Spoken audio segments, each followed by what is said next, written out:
Easter baskets, the discarded grass, and unwrapped candy in various places in your children's rooms. Our loved ones have returned safely home. The remnants of Easter dinner has been thrown out or placed in the freezer. We all went to church that day and we had a great time, celebrating the resurrection of Christ.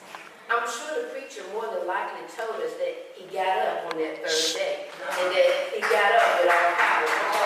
We know that these are the things that we hear as we celebrate Easter, that he had victory over death. But for some reason, it just seems like that a week after, that the thankfulness may have been hung up with the clothes, that the gratefulness may have been put up with the hats. And for some reason, it seemed like our celebrations just stopped last week. And you're probably thinking of someone right now that you hadn't seen since last Easter. And you're probably thinking in the back of your mind, I probably won't see them again until next Easter. But despite those ones that we don't see today, they thought enough to show up last week of Jesus' sacrifice at come. Come on. Maybe it wasn't to show off their Easter outfit. Maybe there was something inside of them that told them that Jesus deserved some type of honor, that he deserved some type of glory, that he deserved some type of praise. And maybe showing up just on Easter was the best way that they knew how. So when we think about the celebration has stopped, I'm really not thinking about those that's not here. Ironically, I'm thinking about those of us that aren't. You know, I say, what can we do different to continue the celebration? You know, as Christians as we are, we should lead by example. Maybe they don't know that we should still be celebrating our Lord. Maybe they don't know that we should still be giving him the highest praise. Maybe they don't know that the celebration still be every day, that we should have more than just a passion week, that we should have a passion month. In 12 months, we can have a passion year. And if we keep on going, we can have a passion life. Because if we start to lead by example, can you imagine if every Sunday was like Easter Sunday? If we were filled to the pews, as we sit back and we just glorify God. We put all our time and effort in preparing just for Easter Sunday. We poured our passion during Passion Week. We run from church to celebration to celebration. I think about Good Friday. I had 3 activities to go to, and I saw a lot of my church members here, and we was just having a good time, thinking of God's goodness, thinking of his saving grace, thinking about the sacrifice he put in place so that we can have eternal life. But this good news shouldn't just stop on Easter Sunday. It should be like that television. It should be. In the 7th verse in the 20th chapter, John said that the napkin that was about his head was no longer lying there, that it was wrapped and placed off in a place by itself. Some religious scholars and theologians, they like to dissect that verse and they like to look at the wrap or the folded napkin. Some of them like to argue the study of customs and traditions during that time. And for the sake of our title, we'll explore that as well, to be continued. So during those times, during the meal, the procedures were very clear. The servants would set the table. And if the napkin was thrown on the plate, then that signified that the master was finished eating. However, if it was folded, it would say that he was not finished and he would be back. So this was a method of communication. The napkin let the servant know exactly what was going on. If the master was finished, he would throw it on the table and it would be discarded. So we look at this tomb with that folded napkin, and as his servants, we know that he is not finished. And still he continued. Even though Jesus said from the cross that it is finished, he didn't say that he was finished. So he was just getting started. Tell your neighbor to be continued. As we think about, as we prepare as Christians, what can we do to continue our service? We have 3 points that we'll look at today. 1, we must commit to God. 2, we must commune with God. And 3, we must be on a commission for God. The story didn't just stop there. We can't end this celebration. Our work and our preparation is just getting started. And a lot of other religions or denominations, they look at this Sunday today as the second Sunday, the Divine Mercy Sunday. Some of them call it St. Thomas Sunday. They're still celebrating and remembering the Lord and Savior and his sacrifice. So we have to keep the party going. We can't just be wallflowers and not participate in this wonderful celebration.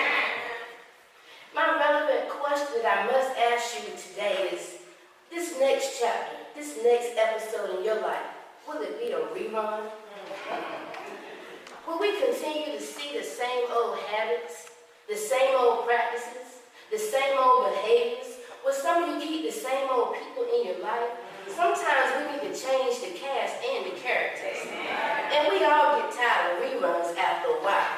So we have to come into our Lord's presence with a new and fresh episode to be continued. Because eyes have not seen, nor ears have heard, the things which God has prepared for those that love him. That's what 1 Corinthians 2 and 9 says. So we have to be continued. We have to first continue to commit. I looked up commit and it meant to do or to practice. And when we apply that to our Lord and our Savior and God's word, we make a pledge to him.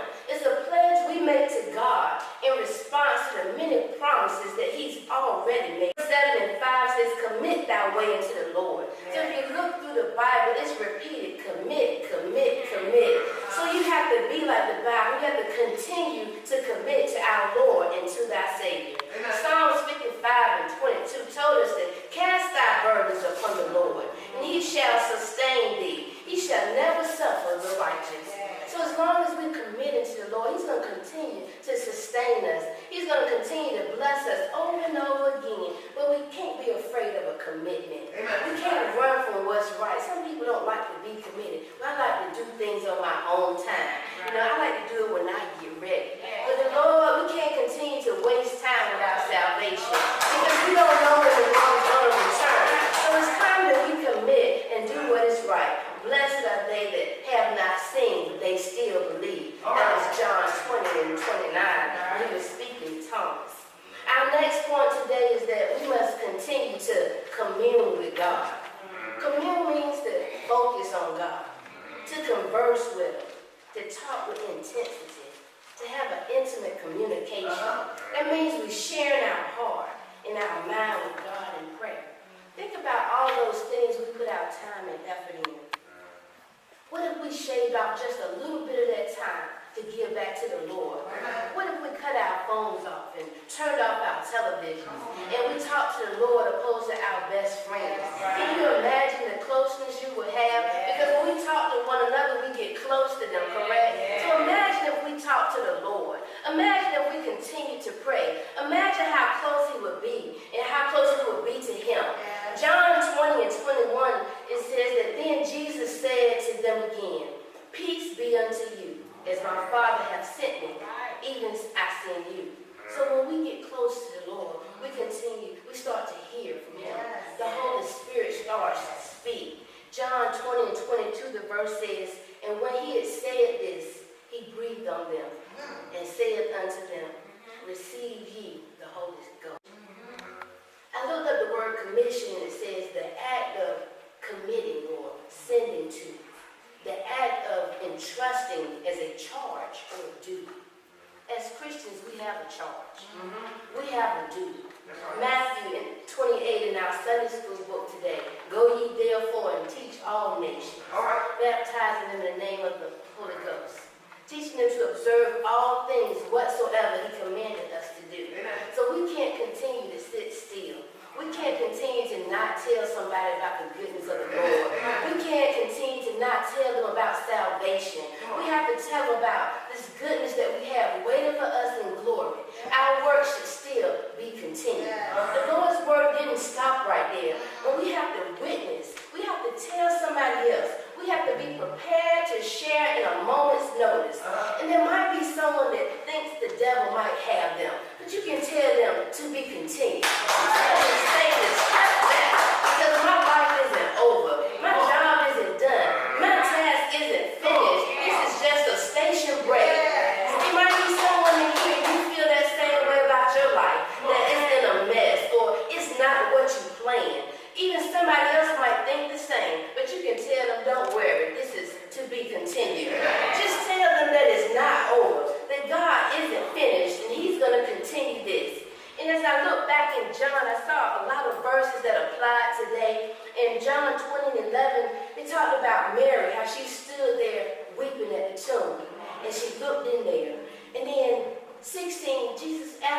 she was weeping, but she didn't know it was him until he called her name. In verse 16, he said, Mary, and she turned herself